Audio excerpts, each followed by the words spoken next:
సర్వోన్నతుడైన క్రీస్తు అద్భుతమైనటువంటి దైవ కార్యక్రమానికి హృదయపూర్వకమైన ఆహ్వానాన్ని నేను తెలియపరుస్తున్నాను.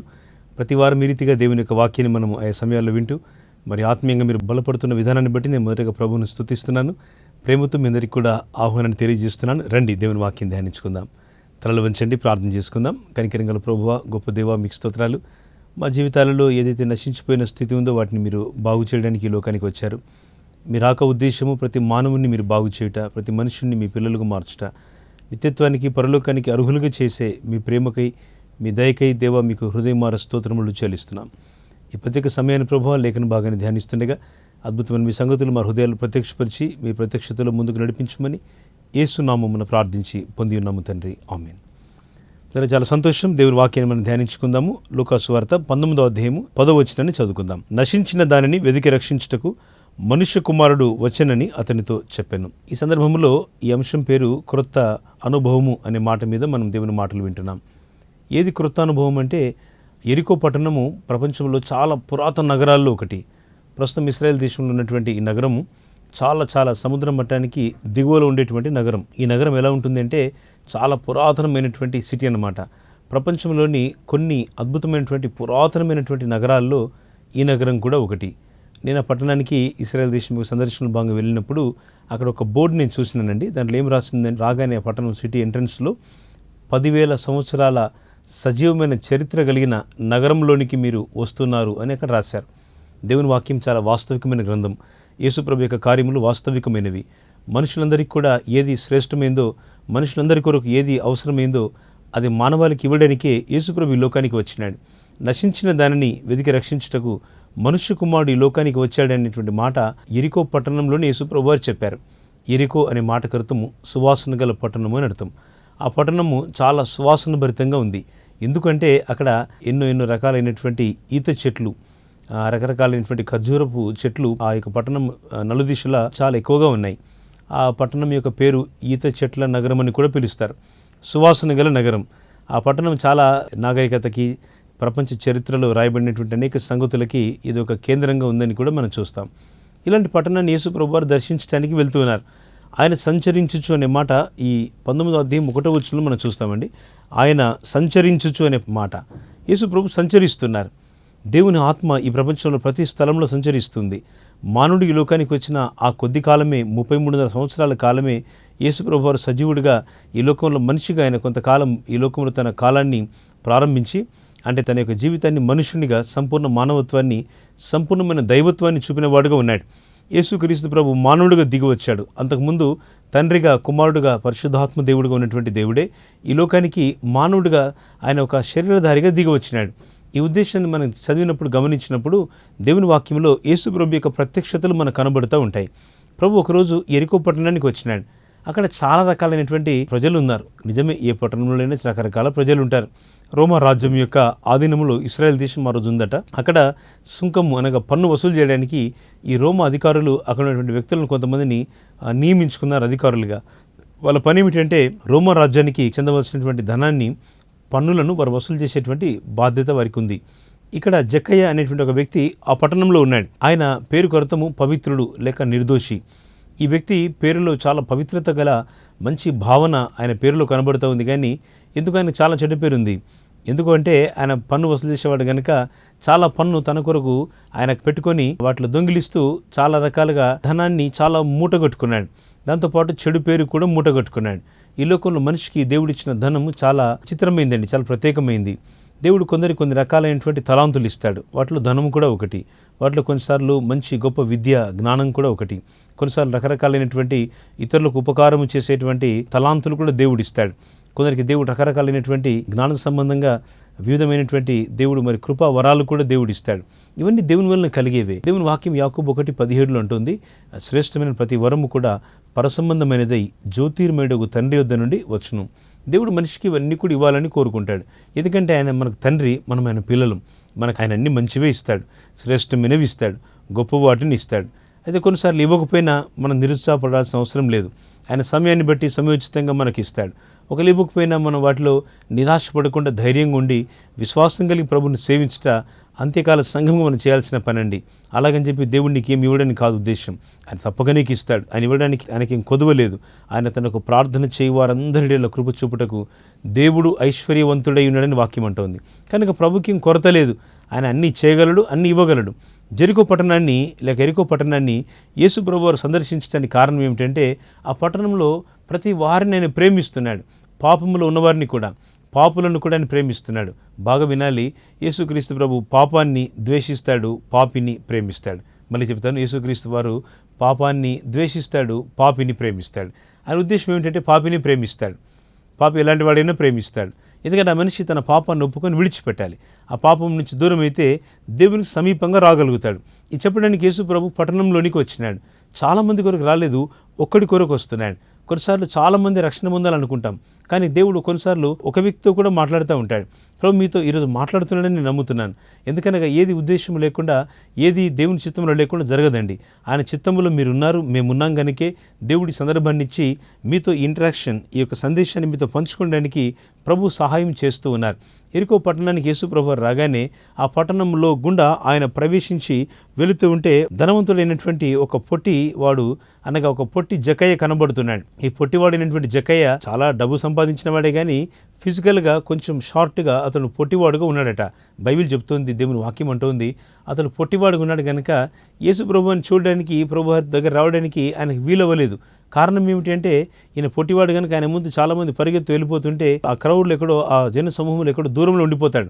కాబట్టి ఆలోచించాడు, ఒక చెట్టు ఎక్కితే మంచిది అనుకున్నాడు. ఆ పట్టణంలో చాలా మేడి చెట్లు ఉన్నాయి. నేను కూడా చూశాను, అక్కడ మేడి చెట్లు ఉన్నాయి. ఆ మేడి చెట్టు ఎక్కి యేసు ప్రభువును చూడాలనుకుంటున్నాడు. ఈయన కేవలం యేసు ప్రభువును చూస్తే చాలు అనుకున్నాడు. యేసు ప్రభు యొక్క మాటలు వినకపోయినా సరే యేసయ్యను చూస్తే చాలు అని ఒక నిర్ణయం తీసుకున్నాడు. చాలామంది రోజులు మందిరానికి వచ్చి ప్రభువును చూస్తే చాలని వెళ్ళిపోతారు, ఏం వినరు. ఆయన మాట తెలుసుకోవాలి, ప్రభు యొక్క మాట పొందాలనేది ఉండదు.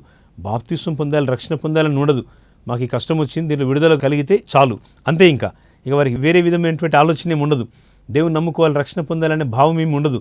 ఇక్కడ జక్కయ్య కూడా దూరం నుంచి చూస్తున్నాడు. దూరం నుంచి చూసి వెళ్ళిపోవాలనుకున్నాడు.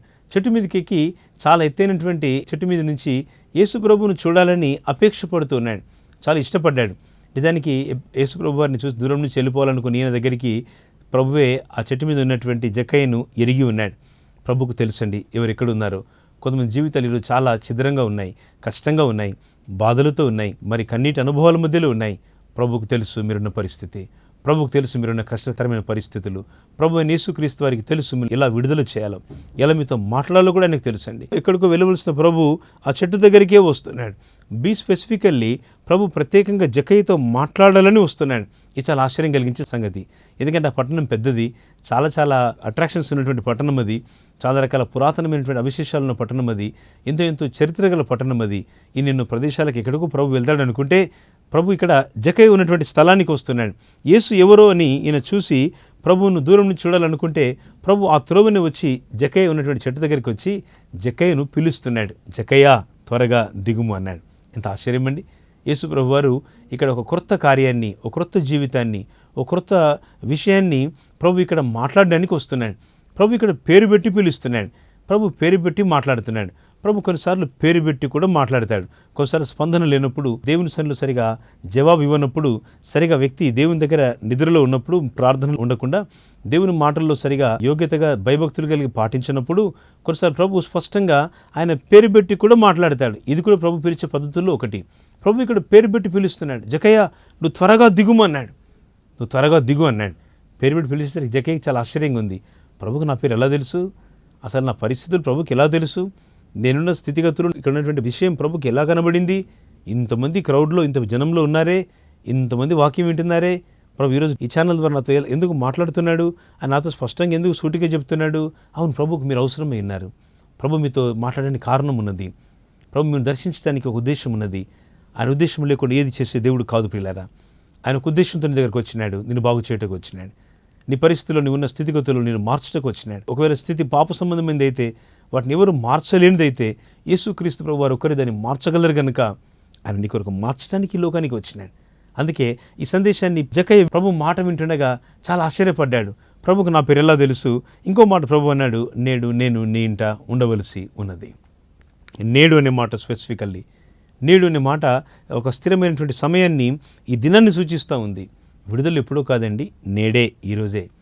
నీకు దేవుని సహాయం ఎప్పుడో కాదు, ఈరోజే. ఇప్పుడే మీరు పొందుకుంటారు. మీరు విశ్వాసంతో అడగాలి, ప్రభువా నా కొరకు నీవు కార్యము చేయగల దేవుడవు, నీవు నన్ను నడిపించగలవు అని భక్తులు పాటలు పాడారు.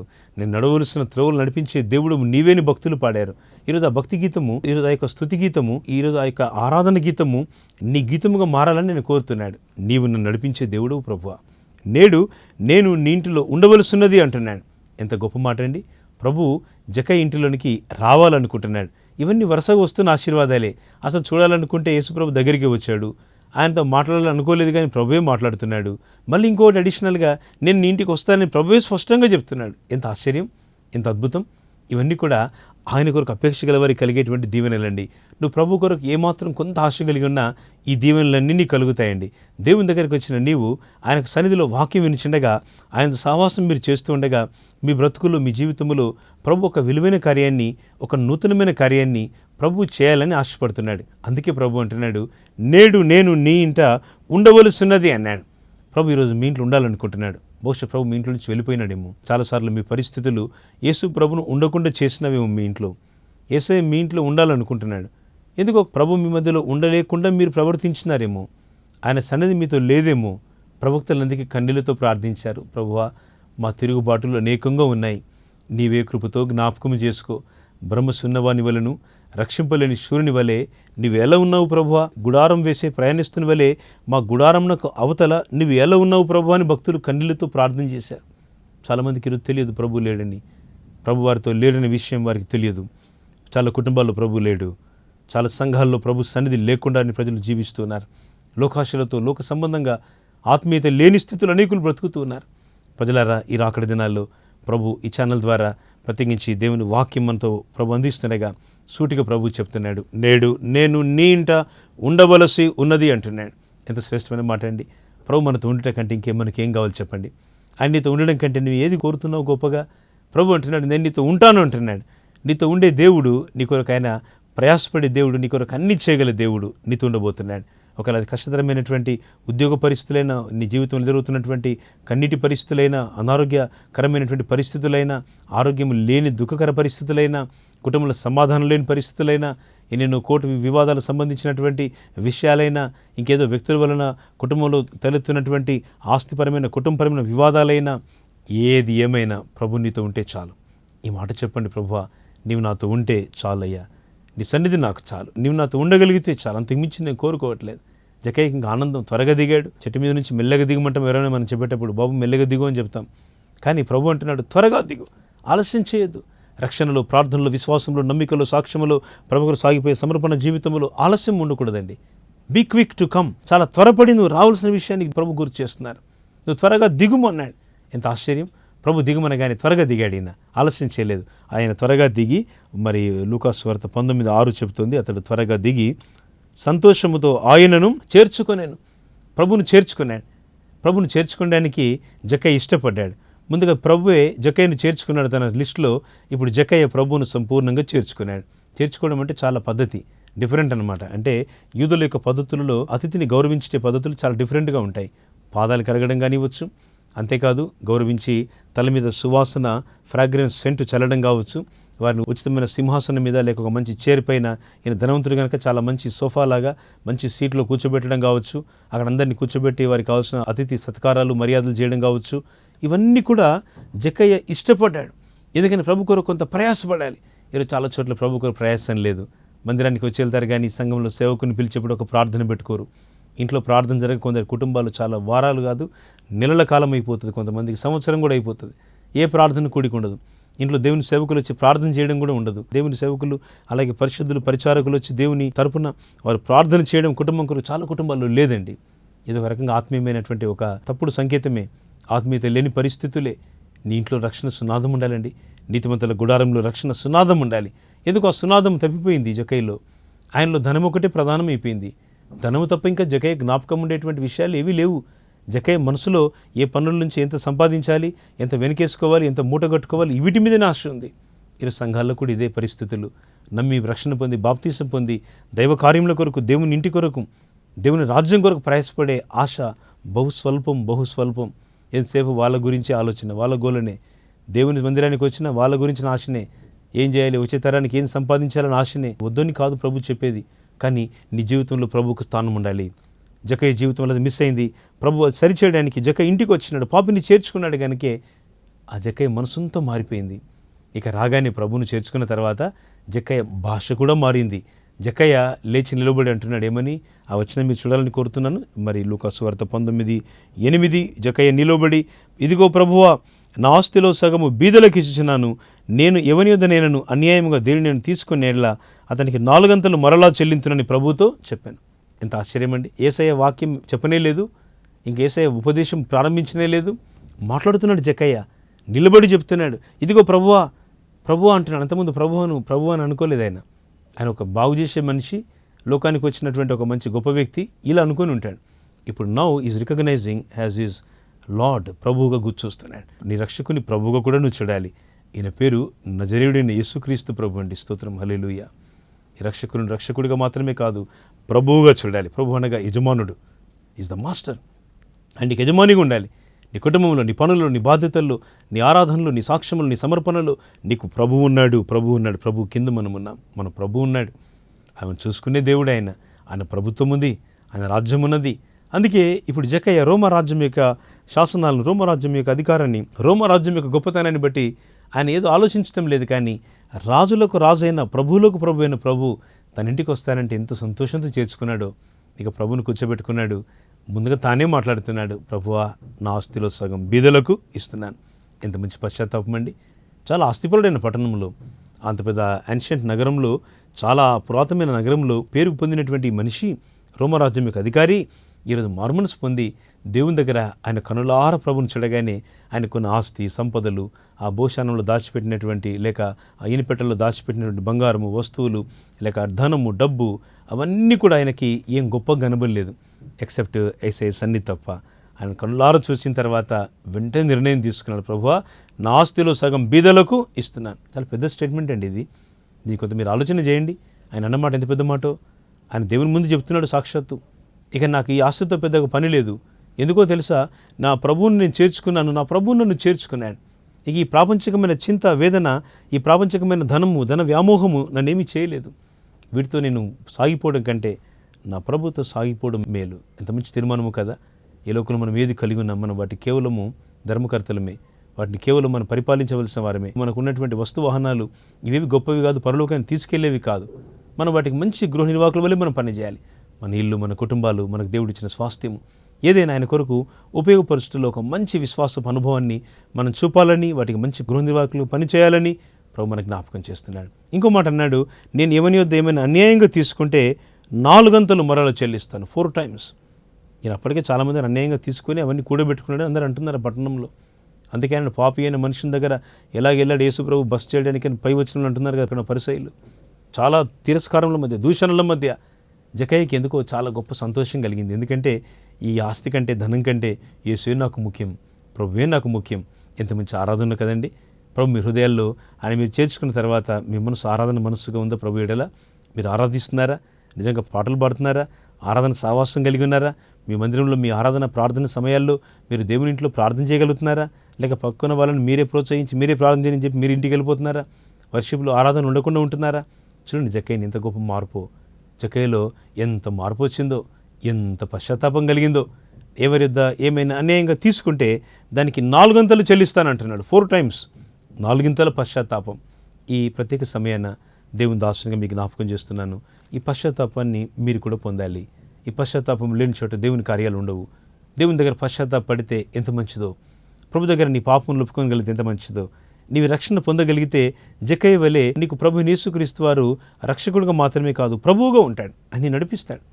నువ్వు చేయాల్సింది పశ్చాత్తాపంతో ఒక మాట ప్రార్థన, యేసు నాకు నీవే కావాలి, నా పాపములన్నీ నీ సన్నిధిలో ఒప్పుకొని వచ్చినాను, నాకు ఇంకా లోకంతో పని లేదు, వస్తువులు వాహనాలు లోకంలోని సంపదలతో నా మనసు ఇక నిండిపోవద్దు, నీవే నాకు ఉంటే చాలు, నీవే నాకు చాలు. ఒక అద్భుతమైన ప్రార్థన, ఒక అద్భుతమైనటువంటి పశ్చాత్తాపంతో కూడిన మాట జక్కయ్య దేవునితో చెప్తున్నాడు. ప్రభు ఇంకా ఆ మాటలను వింటూనే 9వ వచనంలో అంటున్నాడు, అందుకు యేసు ఇతడును అబ్రహాము కుమారుడే. ఇక్కడ యేసు ప్రభు ఈ జక్కయ్యకు ఇచ్చిన పేరేంటంటే ఇతడును అబ్రహాము కుమారుడే.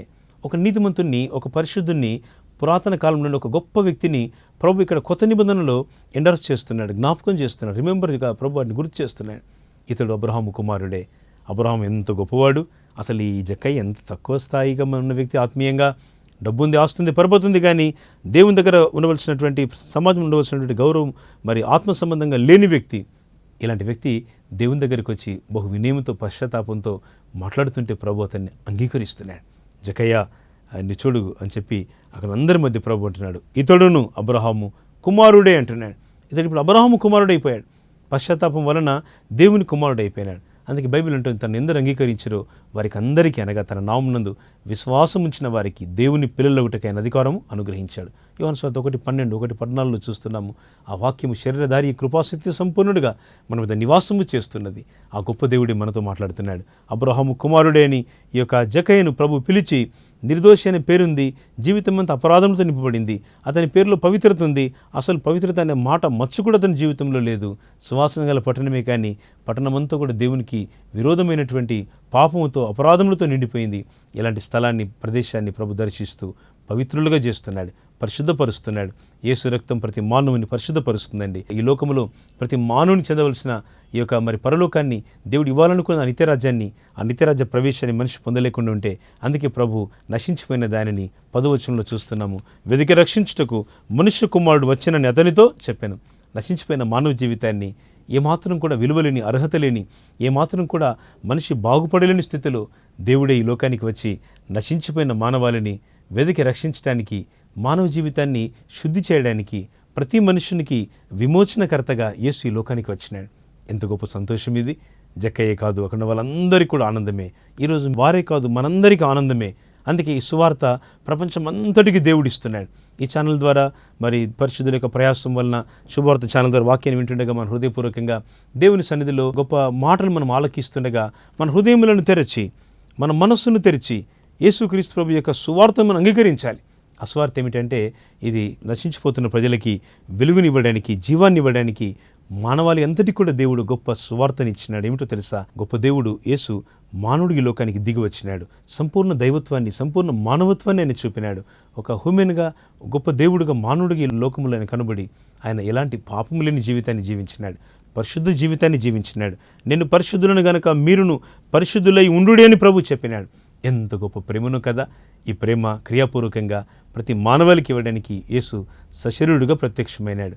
మీరు ఈ మాటలు వింటుండగా మీరు హృదయంలోనే తెరిచి, ప్రభువా, మీరు నాతో చెప్పిన మాటలు నేను ఆలకిస్తున్నాను, నన్ను రక్షించండి, నన్ను బాగు చేయండి, నన్ను నడిపించండి అని మీరు కూడగలిగితే, కృపగల గొప్ప దేవుడు ఆయన మీకు తోడుగా ఉంటాడు.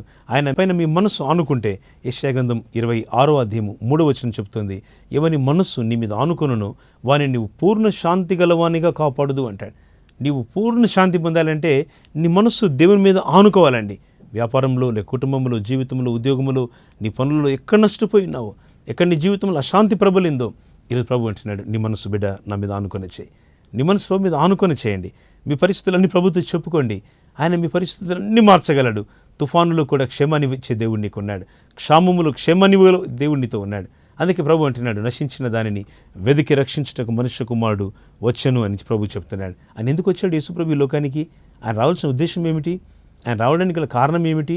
ఇదిగో నశించిపోయిన పరిస్థితుల మధ్య, మనుషులెవరు బాగు చేయలేని పరిస్థితుల మధ్య, మానవాళంతటికి కూడా ఒక విడుదల, ఒక నెమ్మది, ఒక క్షేమము, ఒక గొప్ప ఆదరణ, ఒక గొప్ప దైవికమైన ప్రసన్నత మానవాళికి ఇవ్వడానికి యేసు ఈ లోకానికి వచ్చినాడు. ఈ గొప్ప ప్రేమ, ఈ స్వాస్థికమైన ప్రేమ, ఈ ఘనమైన ప్రేమ దేవుడు మనుషులందరి పట్ల చూపడానికి ఇష్టపడుతున్నాడు. అందుకే మనం చేయాల్సిన ఒక చిన్న ప్రార్థన. మీరు ఒక చిన్న ప్రార్థన చేయండి. యేసయ్య, నీ మాటలు వింటున్నాను, నేను చేర్చుకొనుచున్నాను, నన్ను నువ్వు చేర్చుకోవడానికి ఇష్టపడ్డావు, నా జీవితానికి ప్రభువుగా ఉండుము అని మీరు ప్రార్థన చేయండి. ఈ గొప్ప దేవుడు, ఈ రాజు మీకు ప్రభుగా ఉంటాడు. ఆయన తన సౌందర్యవంతమైన సన్నిధితో మీరు తాకుతాడు. మీ కుటుంబం, మీ పరిస్థితులు నూతనమైనవిగా చేయబడతాయి. ఒక నూతన అనుభవాన్ని మీరు పొందుకుంటారు. ఈ నూతనత్వాన్ని మీకు ఇవ్వడానికే యేసు ప్రభు వారు మానవుడికి లోకానికి వచ్చినాడు. ఆనాడు ఎరికోలో, ఈరోజు మీ స్థలంలో, మీ కుటుంబంలో, మీరున్న దేశంలో, మీరున్న ప్రదేశంలో ఈ వాక్యాన్ని వింటుండగా ప్రభు ఈ కార్యం మీకు చేయగలడు. విశ్వాసంతో ప్రభు తట్టు చూడండి, దేవుని కార్యాలు మీరు పొందుకుంటారు. దేవుడు అటు విశ్వాసపు అనుభవాన్ని, సమృద్ధిని, క్షేమాన్ని మీకు ఇవ్వాలని ఆశిస్తూ ఈ మా మాటలు ముగిస్తున్నాము. ప్రభు మిమ్మల్ని దీవించి ఆశీర్వదించునుగాక. ఆమేన్. చాలా సంతోషం ప్రియులారా, దేవుని వాక్యాన్ని మీరు వింటున్నారు. మరి ప్రత్యేకంగా శుభవార్త ఛానల్లో శుక్రవారాలు మీరు మిగతా సమయాల్లో కూడా ఆ సమయాల్లో అద్భుతమైనటువంటి పరిచర్యలు మీరు గమనిస్తున్నారు. దేవుని మాటలు వింటున్నారు. దేవుని మాటలు మీ హృదయాల్లో గొప్ప కార్యాన్ని చేస్తాయి. విశ్వాసంతో ప్రభుత్వం మల్లుకోండి. దేవుడు మీకు క్షేమమును, కాపుదలను, దేవుడు మిమ్మల్ని వృద్ధిని కలిగించి బలపరచునుగాక. ఆమేన్. చిన్న ప్రార్థన చేస్తాను. దయగల మా ప్రభువా, ప్రార్థనలు ఏకీభవిస్తున్న పిల్లలను దీవించండి. వారికి కొన్ని ఇబ్బందులు, కష్టాలు, కన్నీళ్లు, వేదనలు, లోకంలో కలుగుతున్న ఉత్పాతముల మధ్య దైవికమైన సన్నిధి, ప్రసన్నత నీ బిడ్డలకు తోడుగా ఉంచి ముందుకు నడిపించండి. వారి కుటుంబాలను చీకట్లన్నీ తొలగించండి. వారికి ఉన్న ఆర్థిక, ఆరోగ్య, కుటుంబ పరిస్థితులన్నీ కూడా నూతనమైనవిగా చేయండి. ఒక నూతన అనుభవము, ఒక క్రొత్త అనుభవము క్రీస్తులో మీరు వారికి దయచేయమని ప్రార్థిస్తూ, జక్కయ్యను దర్శించిన దేవుడే నీ ప్రజలను దర్శిస్తున్నందుకై మీకు స్తోత్రాలు. ఈ టీవీ కార్యక్రమాన్ని స్పాన్సర్ చేసిన కుటుంబాన్ని దీవించండి. అలాగే ఇంకా ఎవరైతే ప్రభు ఈ కార్యక్రమాన్ని బలపరచడానికి ఇష్టపడ్డారో వారిని కూడా దీవించండి. మా పరిచర్యలను మీరు ఆశీర్వదించండి. మా దేశానికి, మా ప్రాంతానికి క్షేమము దయచేయండి. ఇదని వివాహ దినోత్సవాన్ని, అలాగే జన్మదినాన్ని జరిపించుకుంటున్న మా ప్రియులను, వారి కుటుంబాలను దీవించి సమృద్ధైన క్షేమముతో, దీవెనలతో నింపండి. కష్టాల్లో, బాధల్లో ఉన్న వారిని కూడా ఓదార్చి మా ప్రియులకు కావాల్సిన నెమ్మది, స్వాంతన దయచేయండి. యేసు నామమున ప్రార్థించి పొంది ఉన్నాము తండ్రి. ఆమేన్. దేవుని కృప మనందరికీ తోడైండునుగాక. ఆమేన్.